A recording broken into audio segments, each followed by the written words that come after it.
All right, so this is the Hoverfly Aria. It's a $550 commuter bike, and I gotta say, when Hoverfly asked me to go in and review this, I was pretty skeptical of what you could get for it. But in this video, you're gonna see why I think it's a pretty decent bike, especially for what you get for the price that you pay. We're gonna go over all the unboxing, the specs, and also some ride footage, so let's get started.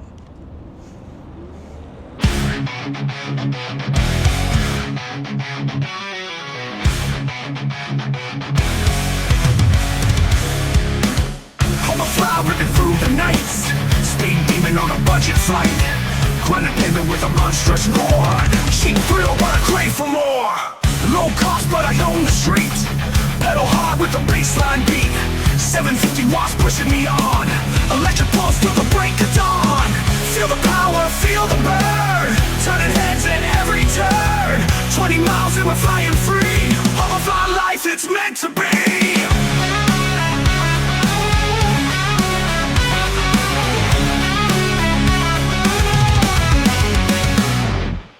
Wheels spin relentless on the grind, wind in my hair leaving fear behind, price tag low but it never broke, speed king on a cloud of smoke, shockingly good for the price I pay, matches a day as I ride away, cheap thrills, the real deal, no lie, cruising free on my Hoverfly. Unboxing the Hoverfly Aria was not that hard of a bike to put together, but there are a lot of components that needed to be added on because they packed it in a way to keep the packaging smaller so they keep costs down on shipping.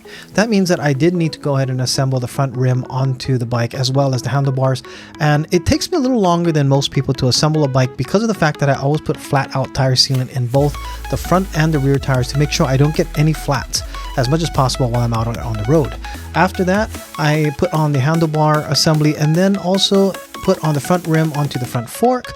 After that was assembled on, I took it off the rack so that I could then tighten everything up to the heights and adjustments that I needed to. I also put the battery in, tested the electricals, and made sure that everything was ready so that I could put on the front fender as well as the front headlight, and then I could test that to make sure that was on. I also put on the rear fender, unwrapped everything, put on the pedals, made the final adjustments to make sure it was to my height and to my liking, and I was ready to ride.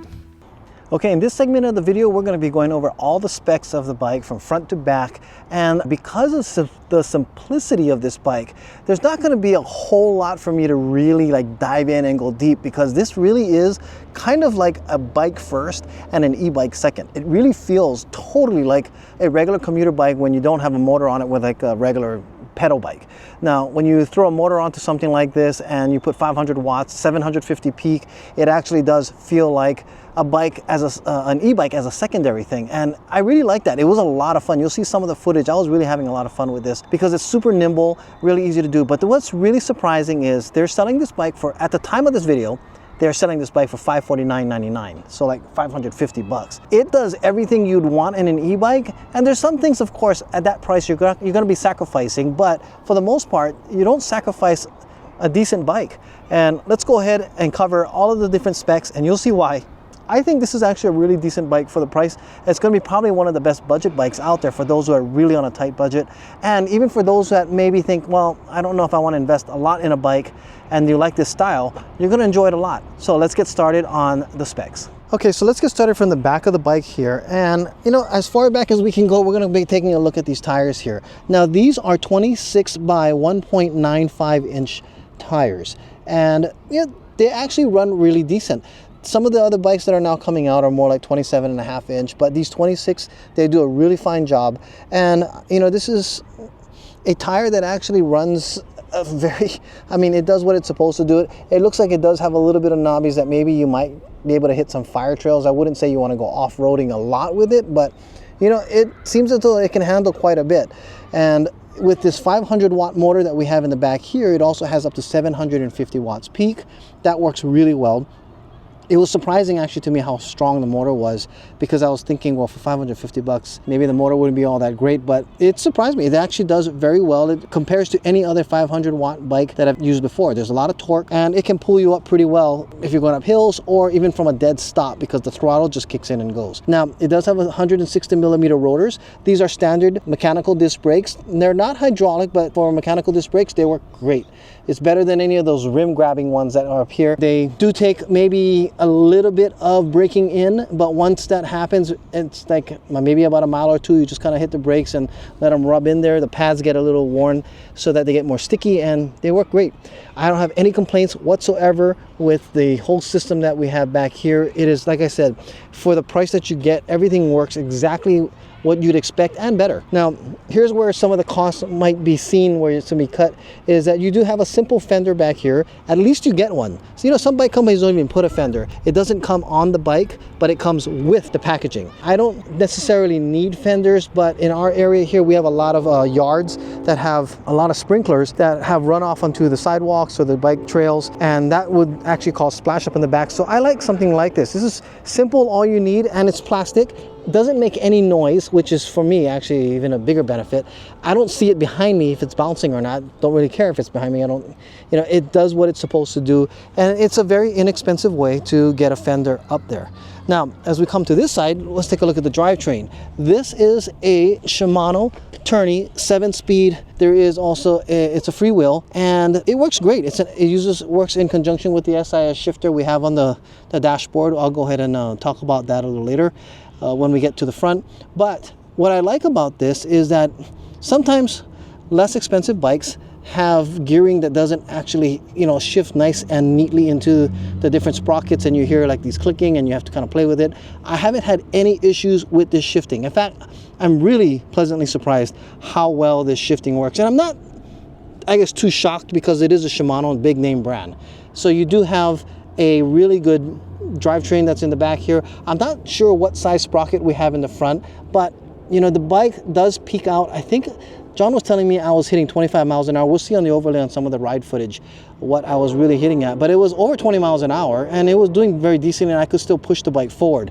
So this drivetrain works out great. They even put a derailleur guard, which a lot of companies don't even put that on when it comes to the more budget sized bikes. So this is a budget bike without really sacrificing too much of what I would call performance. Now, where you're going to see the biggest part of the cost cutting that is going to have to be done really is that this battery, it is UL rated, so they didn't cut back on the safety. Now, this is a UL 2849. It does mean that the battery has been tested and rated for safety against fires, because that is usually some of the concerns a lot of people have with lesser expensive bikes. This battery has been tested. It is UL rated. You don't have to worry. It does allow for someone up to 6'2" to fit on this bike. So I think it's from 5'2" to 6'2". So I'm at 5'5". It gives a couple of inches here. So someone at 5'2" should be able to ride it. The only thing is the standover height here is probably about 29 inches because my legs just go over, and it is a little tight between my legs. So someone 5'2" would definitely have to be leaning every time they come to a stop. They wouldn't be able to put 2 feet on the ground. The seat here, I thought I would have problems with this seat, but it is pretty soft.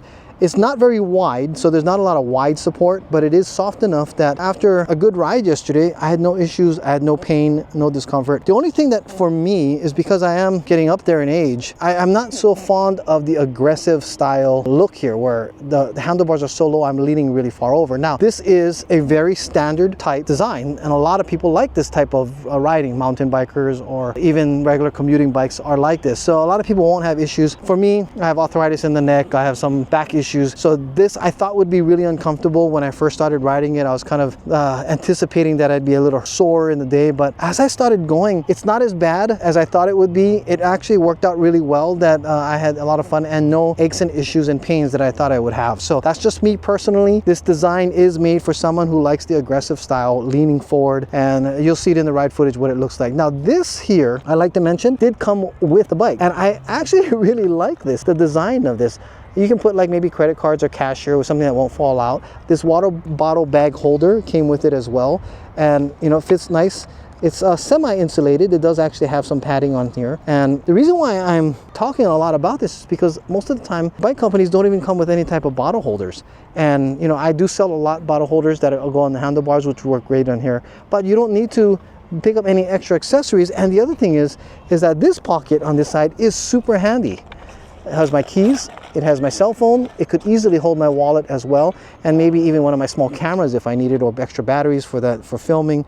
So this has been honestly a huge plus, even though something so small. The fact that they brought that in there is really good. Now this battery, I'm going to talk about this a little bit more.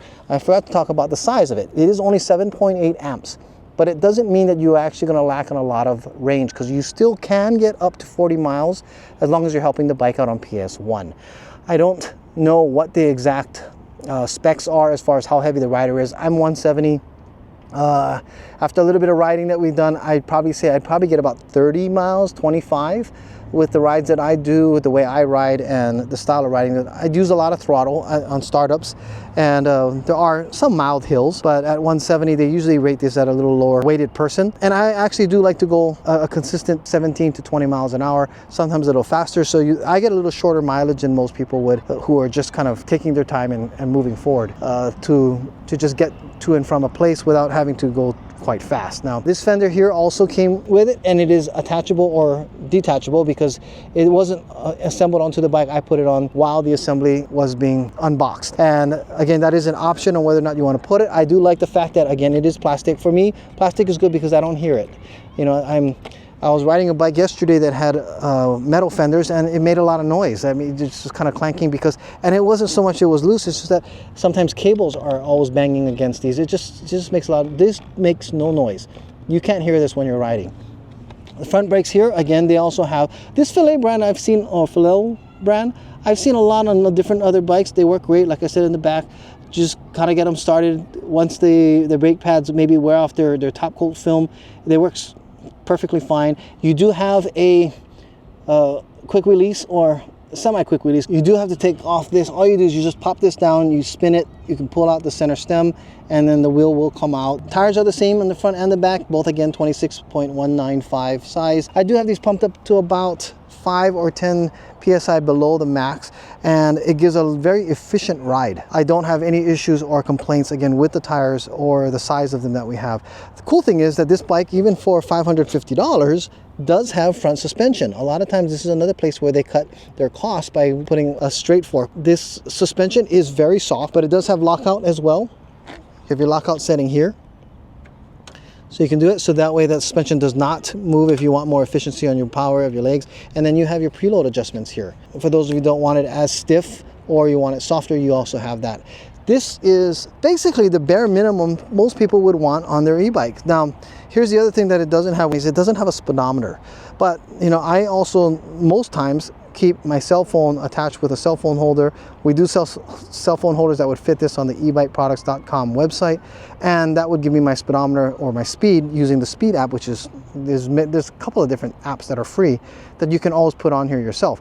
So you have your basic bare minimum controller here.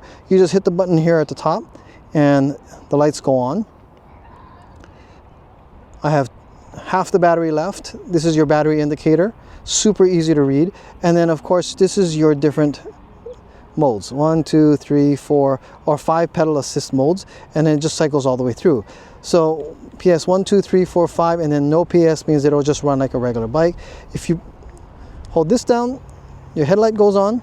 So that's another thing that this bike has that even some of more expensive bikes don't, is that this comes with a headlight, and it is integrated. It does not have a tail light though, and usually tail lights do cost a little bit more to add, but it does come with a reflector, and you of course can always buy a tail light if you want to add to the back there. Now here is where we have our shifter. There is a throttle. In fact, let me go ahead and put it at least to PS3. Now every PS level does actually affect how fast this goes. If you put it to PS5, you'll get max power. So for instance, let's go, we're at 3 and that's what it was spinning at. Let's go to 5, and then I don't know if you can hear that, but the motor is going a lot faster than it was at 3. Hit the brake there to stop it. It does have extra wires, as you can see here. This extra wire coming out of the brake on both sides, one on the underside here, but this extra wire here is your cutoff. If you are pedaling and the PS is on, or if you're throttling and you hit the brakes, this cuts off power to the motor, and that way you don't have yourself fighting the brakes and the motor against each other.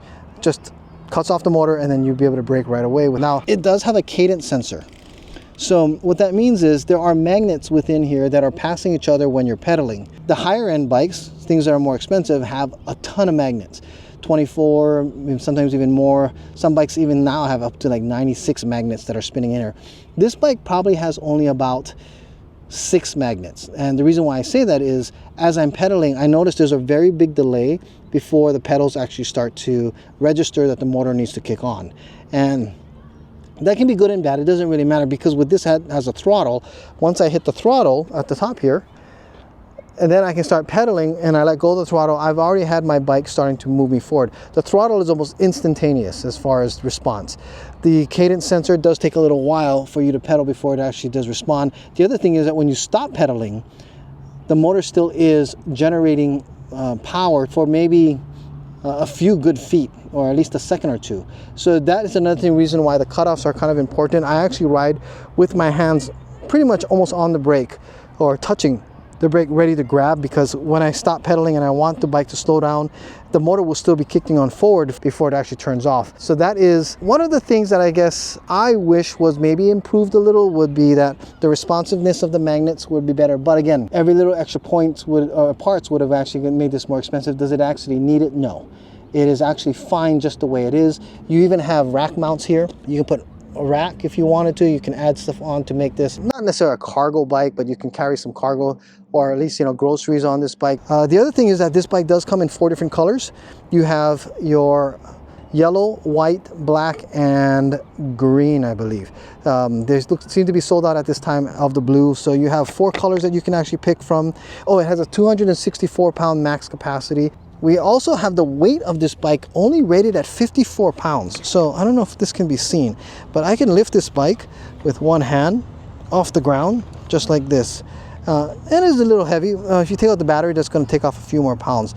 But it's a pretty light bike at 54 pounds. I wouldn't carry this bike up 2 or 3 flights. That would be just too difficult or too much to carry.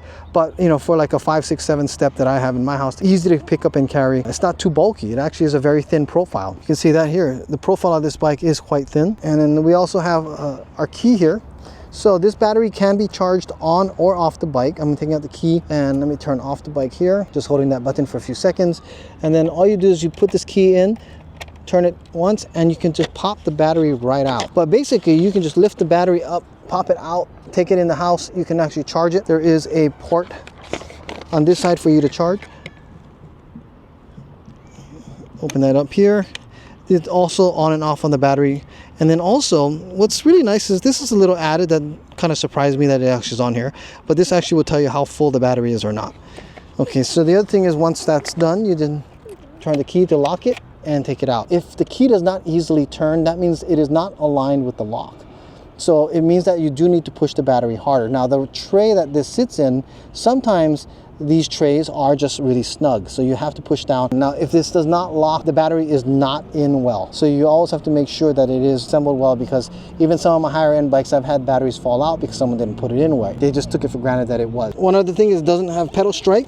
It's well balanced the way that it's cleared here. So this is a great placement of the kickstand. I didn't go over the shifter yet. This is your standard Shimano SIS shifter. And like I had mentioned earlier, it is really an easy shifting bike, and it does go into its gears nice and clean, so you don't have like this clicking sound as you're starting to ride out. And I think that covers everything I wanted to cover about this. Oh, one other small accessory, it does come with this bell. So that's another thing. It comes with everything you need to make a fun bike to have at a cost that everyone can afford. So this has become a bike that I would say, yes, I would recommend people buy if they're at a budget that's under $550 or $550. At that budget price, you can go out and get one of these bikes. They do ship it out to you and gets there pretty quick. Again, this is the Hoverfly Aria. Thank you so much for watching. And once again, I just want to say thank you so much for Hoverfly for allowing me to go ahead and get this test on this bike here, and for making a decent bike. There's a lot of times where I don't want to review less expensive bikes because I'm afraid that it's just not going to be worth my time, and I don't put up a bike that I wouldn't recommend. So this is a pleasantly, surprisingly well-built bike for the price, and what they sacrificed to get the price down so that people can afford it. Not that big of a deal, because you get a solid bike with a good performing ride on it. So again, really like it. Thank you so much, Hoverfly. Don't forget to like and subscribe. I'd love to know what you think. Did they cut too many things out to make this bike affordable? It does ride well. Again, I'm gonna say it rides really well. So Is $550 a great place for them to have started to go ahead and make some other bikes? They do make other bikes. I haven't got a chance to test them, but I'd be looking forward to see what else Hoverfly has out there. I'll see you guys in the next video.